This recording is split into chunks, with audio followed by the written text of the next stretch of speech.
How big of a deal is this? I mean, when you back out debt, how much are they paying for this? And what do these two companies expect to gain by combining? It's the obvious question, how much they're paying for it, and it's a question that we obviously don't know the answer to. The market also seems not to really know the answer to. It's an interesting structure, Romain, because really what they're proposing here, Mitel, is to reverse into Avaya, keep the public company listing.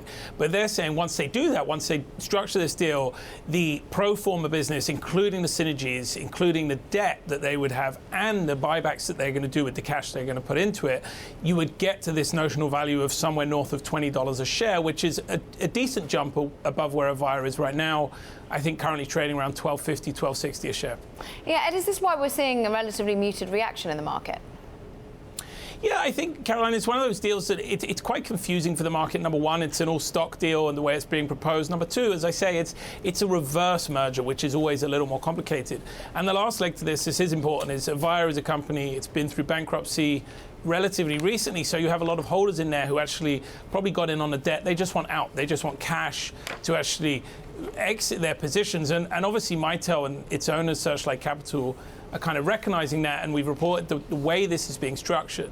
They're saying they would put in $150 million of additional equity to fund buybacks. They would also use all of Avaya's cash in hand to fund buybacks, so that those shareholders currently in Avaya who don't like the deal and say, we just want cash, we just want to get out, they would have that option as part of this. All right, so at Avaya, obviously it's a big brand name. They have a pretty impressive list of customers. I'm just wondering, Mitel can't be the only company that'd be interested in buying up Avaya, would it? Yeah, and that's the million dollar, if you like, maybe $5 billion question, is who else could potentially be around this? Obviously, this is a company that has been for sale for some time. These talks have been going on and off since the beginning of the year. There are probably other buyers, there are probably other sponsors who would look at this, whether or not they would be able to take it private completely or partner up with another competitor and do something like the deal that's on the table, i.e. some kind of merger, maybe a cash and stock deal.